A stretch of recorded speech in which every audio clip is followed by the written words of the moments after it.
প্রিয় শিক্ষার্থীরা, আজকের আইসিটি ভিডিও ক্লাসে তোমাদের সবাইকে আমন্ত্রণ জানাচ্ছি। আজকে তোমাদেরকে দেখাবো ফারেনহাইট স্কেলের তাপমাত্রা কিভাবে সেন্টিগ্রেড স্কেলে প্রকাশ করা যায়, তার জন্য একটি সি প্রোগ্রাম। আজকে এখানে তোমাদেরকে ব্যবহারিক অংশ দেখাবো। এই জন্য আমি আমার কম্পিউটারে কোড ব্লকস ওপেন করলাম। এখানে আমি একটি নিউ ফাইল নিয়ে নিব, ফাইল নিউ এমটি, এবং আমি প্রথমে ফাইলটি সেভ করে নিচ্ছি।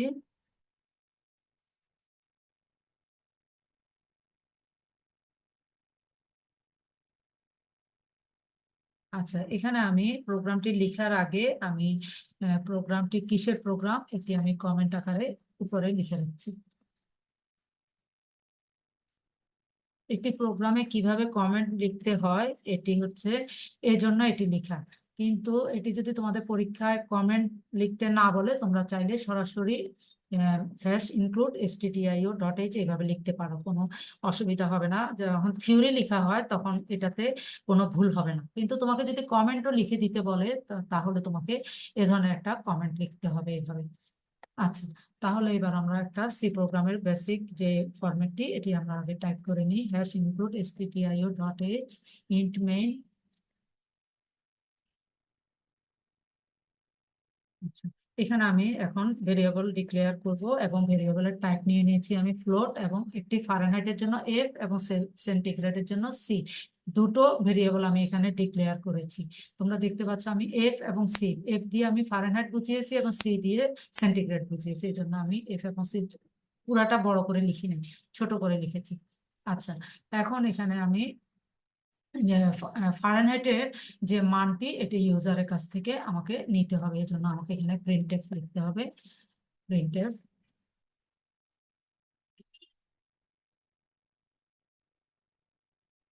এন্টার দা ফারেনহাইট ভ্যালু। আচ্ছা, তাহলে এখানে আমি ইউজারের কাছ থেকে একটি মান চাচ্ছি, তাহলে মানটি নেওয়ার জন্য আমাকে স্ক্যানএফ নিতে হবে। স্ক্যানএফ স্ক্যানএফ এখানে আমাকে %f দিতে হবে, এবং এম্পারসেন্ট দিয়ে স্ক্যানএফে আমরা জানি যে ভেরিয়েবলের নামের আগে আমাদেরকে এম্পারসেন্ট এই সাইনটি দিতে হয়। এবং আমি এখানে ভেরিয়েবলের নামটি উপরে ডিক্লেয়ার করেছি, ভেরিয়েবলের যে নাম যেভাবে লিখেছি সেই ঠিক এইভাবে এখানে লিখতে হবে। আমি ওখানে এফ লিখলাম, এখানে ফারেনহাইট পুরো লিখলাম, এটা হবে না। আমি যদি ফারেনহাইটের জন্য ডিক্লেয়ার করি এফ, তাহলে এখানে আমাকে এফই লিখতে হবে। ঠিক আছে। আচ্ছা, তাহলে আমি এখানে নিলাম। এবার আমি এখানে এখানে ফারেনহাইট থেকে সেন্টিগ্রেডে নেওয়ার একটি সূত্র আছে। সূত্রটি হচ্ছে 5 আমাকে সূত্রটি এখানে লিখে দিব, f-32 / 9। এটি আমাকে এখানে লিখে দিতে হবে। মানে কোনো একটি ফারেনহাইট তাপমাত্রাকে সেন্টিগ্রেডে প্রকাশ করার জন্য এই সূত্রটি ব্যবহার করা হয়। এই সূত্রটি এখানে লিখে দিতে হবে। সূত্র লেখা শেষ। এখন আমরা এখানে সেন্টিগ্রেডের মানটি আমরা প্রিন্টএফে দেখতে চাচ্ছি। এবার দেখো, প্রিন্টএফ প্রিন্ট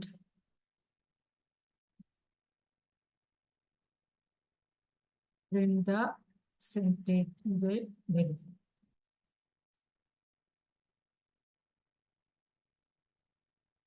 এখানে আমি দেখো %.2f, তাহলে এখানে %f লিখে দিলে তোমরা জানো যে আউটপুটের মধ্যে পয়েন্টের পরে 6টা ডিজিট দেখায়। আমরা যদি দুটো ডিজিট দেখতে চাই তাহলে আমরা এখানে 2f লিখে দিব, একটি নিউ লাইন নিব এবং কমা দিয়ে আমি এখানে ভেরিয়েবলের নামটি লিখে দিতে হবে, সি লিখে দিতে হবে।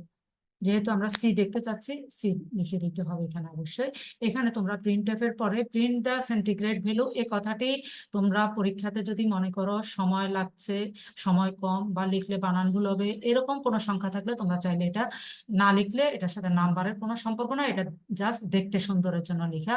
এটাতে কোনো প্রোগ্রামের মৌলিক কোনো ভুল হবে না। তোমরা সরাসরি প্রিন্টএফ দিয়ে %f ও লিখে দিতে পারো, 2f ও লিখতে হবে না। %f লিখে কিন্তু কমার পরে সি এটা লিখতে হবে তোমাদেরকে। %f, সি লিখতেই হবে তোমাদেরকে, ডাবল কোটেশন দিয়ে তারপর কমা দিবে, তারপর সি লিখতেই হবে তোমাদেরকে। আর যদি লিখতে পারো তাহলে সুন্দর, কিন্তু না লিখলে কোনো ভুল নেই তোমাদের। আচ্ছা, আশা করি বুঝতে পেরেছো। এবার আমরা এটার আউটপুট দেখবো, তারপর বিল্ড অ্যান্ড রান। এখানে দেখো, এন্টার দ্য ফারেনহাইট ভ্যালু। এখানে ইউজার কিবোর্ড থেকে একটি মান দিবে। আমি এখানে 30 মান দিলাম, দেওয়ার পরে আমার এখানে সেন্টিগ্রেড ভ্যালুটা দেখাচ্ছে -1.11। ওই যে আমি ওখানে দিয়ে দিলাম যে 0.12, এই জন্য আমার দশমিকের পরে 11 দুটো সংখ্যা দেখাচ্ছে, এখানে বেশি দেখাচ্ছে না। তাহলে তোমরা বুঝতে পেরেছো আশা করি। তাহলে আজকে একটু এই পর্যন্ত।